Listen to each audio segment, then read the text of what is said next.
America अब Iran पर बम से हमला नहीं करेगा बल्कि रेस्ट्रिक्शन से लड़ेगा। अमेरिका ने ईरान पर और उसकी मदद करने वालों पर कुछ रेस्ट्रिक्शंस लगाए हैं। इसका असर भारत पर भी होने वाला है। क्या है मामला, समझेंगे इस वीडियो में। आप देख रहे हैं न्यूज़ 18 का डिजिटल प्लेटफॉर्म और मैं हूं आपके साथ पल्लवी त्रिपाठी। ट्रंप प्रशासन ने ईरान के पेट्रोलियम और पेट्रोकेमिकल कारोबार से कथित तौर पर जुड़ी भारत की 4 कंपनियों और 3 भारतीय नागरिकों पर प्रतिबंध लगा दिया है। ये कार्रवाई अमेरिका के नए ऑपरेशन इकोनॉमिक आउटकास्ट के तहत की गई है। वॉशिंगटन का कहना है कि इस कैंपेन का उद्देश्य ईरान तक पहुंचने वाले आर्थिक संसाधनों और उसकी तेल से होने वाली कमाई पर रोक लगाना है।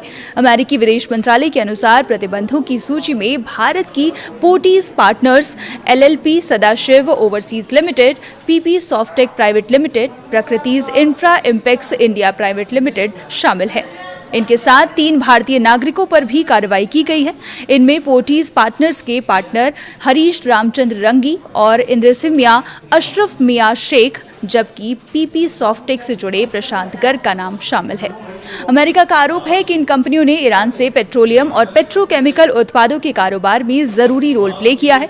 अमेरिकी विदेश मंत्रालय के मुताबिक पोर्टीज पार्टनर्स एक कस्टम्स ब्रोकर कंपनी है और उसने ईरान से भारत आने वाली पेट्रोकेमिकल उत्पादों की कई खेपों को आयात कराने में कथित तौर पर मदद की। यानी कंपनी पर सीधे तेल बेचने के बजाय उसकी सप्लाई और कस्टम्स प्रक्रिया को आसान बनाने का आरोप लगाया गया है। वहीं सदाशिव ओवरसीज लिमिटेड पर अमेरिका ने करीब 6.9 करोड़ डॉलर का ईरानी पेट्रोलियम प्रोडक्ट इंपोर्ट करने का आरोप लगाया है। इसके अलावा PP सॉफ्टेक और प्रकृतिज इंफ्रा इम्पेक्स पर करीब 2.5 करोड़ डॉलर के ईरानी पेट्रोलियम प्रोडक्ट के इंपोर्ट का आरोप लगा है। इन आंकड़ों से पता चलता है कि अमेरिकी कार्रवाई में कंपनियों के ईरान से जुड़े व्यापारिक लेन देन को खास तौर पर निशाना बनाया गया है। अमेरिका का दावा है कि इस तरह के कारोबार से ईरान की सरकार को आर्थिक फायदा पहुंचता है और उसकी आय के स्रोत मजबूत होते हैं। इसलिए वॉशिंगटन अब केवल ईरान में मौजूद संस्थाओं पर ही नहीं बल्कि दूसरे देशों में मौजूद उन कारोबारियों और कंपनियों पर भी कार्रवाई कर रहा है जो उसके मुताबिक ईरान की अर्थव्यवस्था को सहारा दे रहे हैं। ये कार्रवाई अकेले भारत की 4 कंपनियों तक सीमित नहीं है। अमेरिकी वित्त मंत्रालय ने इसी कैंपेन के तहत करीब 60 लोगों, कंपनियों और जहाजों को भी रेस्ट्रिक्शंस लिस्ट में शामिल किया है। यानी अमेरिका की रणनीति व्यापक है और इसका लक्ष्य ईरान के तेल कारोबार से जुड़े अंतर्राष्ट्रीय नेटवर्क को कमजोर करना है। अमेरिकी ट्रेजरी सेक्रेटरी स्कॉट बेसेंट ने ऑपरेशन इकोनॉमिक आउटकास्ट की शुरुआत करते हुए साफ संकेत दिया कि वॉशिंगटन ईरान के लिए आर्थिक रास्ते बंद करने की कोशिश करेगा। अमेरिका का उद्देश्य ईरान की तेल आय, शिपिंग, वित्तीय नेटवर्क और दूसरे कारोबारों पर दबाव बढ़ाना है।